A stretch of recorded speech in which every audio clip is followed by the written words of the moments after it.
What's going on, guys? This is Jay with JD Creations Wood. A little bit of a different project this week. We're going to be doing an epoxy sign with live edge Eastern Florida red cedar and some shell casings from a fallen veteran's 21 gun salute. I'd encourage you guys at this time to like and subscribe to the channel. I greatly appreciate all your support and help through all of this. Like most projects, we start out with ripping down some plywood here, just ripping down some scrap plywood that I had, going ahead and making a form for the epoxy pour that'll be taking place a little bit later on. The piece of wood that I'm using, the live edge, is roughly 1¼ inches thick. So I ripped my sides to 3 inches. There was no real rhyme or reason. I wasn't going to over pour or anything. So what you just saw there, I was ripping down the sides on the lengths, adjust my table saw, get my table saw set for the right width. I'm checking to make sure this piece of scrap is going to be the right size. Found the fresh cut side, and then I ripped it down so that it was the proper width. And I'm going to go ahead and make an adjustment here on the table saw. I'm using a contractor's job site saw. It's not the most powerful, but it does the job. It's got a pretty good blade in there that I just put in. Now I'm over here at my miter saw station, which is inspired by Fix This Build That's Brad Rodriguez. He has plans on his channel and site for this miter station. I built this about a month ago before I started this YouTube, and it's actually worked out really well for me. So now I'm over here. You can see kind of laying everything out, kind of getting an idea for how wide I need to make my sides. Going over again back to the miter saw, making a couple cuts. So this project came to me from a customer who is a family friend of ours. Their son is one of way too many veterans that has committed suicide. And these shells have been sitting around for a few years, and they were just wondering what to do with it or how to display them. And they came to me and asked if I had an idea, and this is what I came up with. So basic mold building, it's nothing insane or crazy. Drilling a series of pocket holes along the sides to go ahead and attach the sides to the base. Using my my Craig K4, pretty good system. Could be better, but you know, for a DIYer, you know, it's not a bad system. Here I am. I'm laying down Tyvek tape, tuck tape, any kind of non-stick tape. You could use melamine or whatever. There you just saw me taking and using the roll to actually press it down and make sure that it had a good firm fit and seal against the project or against the base. That way no leaks or anything happen. Here I am just screwing in the pocket hole screws. But going back, so being a combat veteran who has struggled with PTSD and depression and my own battles with suicidal temptations and ideations, you know, it really struck home when this family came to me and asked if I would be willing to make this for them. The national average is 22 veterans are committing suicide a day. That's on average 1 every 65 minutes, like it said back there at the beginning. So if you or anybody you know is suffering with depression or suicidal ideations, there's plenty of resources out there. I'll put a link in the description below for the Veterans Crisis Line if you're a veteran. Here I am using my little 6-inch porta cable planer and joiner. to go ahead and surface the wood, make sure everything is nice and flat. There's a little bit of a bow on the board, so I flattened one side on the joiner, then I flipped it over, took it over to the planer, and run it through a couple times on one side, flip it over, run it through one time on the other side. Wasn't completely happy, so I ran it through a second time.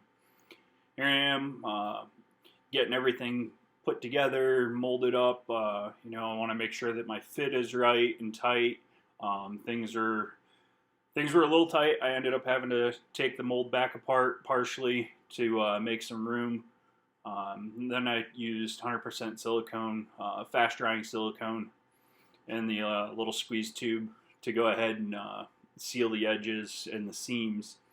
Here I am mixing up some TotalBoat high performance with fast hardener. So it's a 1 pump to 1 pump ratio. Mix it up for about a minute or so, and used a chip brush. Went ahead and ran along all the edges. Not that I really was worried about anything happening negative, like staining of the wood or anything like that, with the green pigment that I'm going to be using a little bit later from Black Diamond Pigments. But I wanted to make sure that the edges and the end grains were completely sealed, and then I sealed the bottoms of both pieces as well. Here I am, running a bead of silicone a little bit back, about an 1/8 inch back from the edges on the bottom. So when I put that down in there, what that's going to do is it's going to create like a little dam. So if any of the epoxy tries to get underneath the boards, it'll help minimize that happening. So I do that, go ahead and put it in, get it clamped down so it's nice and tight. Used 4 F clamps. These are nothing special. I bought these at Harbor Freight. I think I had a coupon and I paid a couple bucks each for these. So that was pretty good. They're great. Get it down. It doesn't have to be super tight. Just make sure that there's no big gaps. Clean up a little bit of my mess here. And here I am mixing up some more TotalBoat. This is actually TotalBoat's tabletop epoxy. It's a 1-to-1 mix ratio. And I'm mixing in some Black Diamond Pigments, green with a little bit of white pearl to kind of give a cool look. I bought this cool little drill spinner thingy, mixer thing on Amazon. I'll leave a link in the description for that. After I mixed it a couple seconds there, realized it wasn't dark enough, so I added a little bit more green, mixed it up, and things looked really good. So I mixed it, got it thoroughly mixed. You want to make sure that you mix it for a good 1.5 to 2 minutes.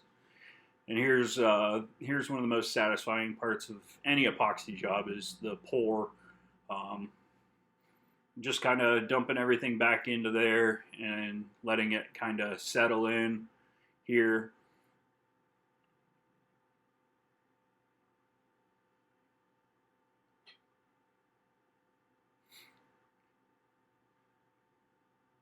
Now I'm coming back through with a stir stick and I'm just kind of creating some swirls and whatever effects. And you want to do this early on. It'll help go ahead and make sure that your pigment kind of gets mixed around. The mica powder pigments tend to settle to the bottoms. So kind of mixing it like this, it'll help kind of get those pigments moved around.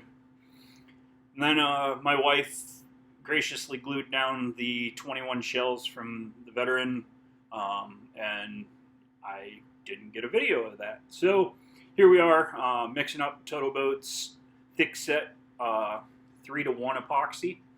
I ended up mixing this by hand and not with the drill. I didn't want to introduce too much for air bubbles in it,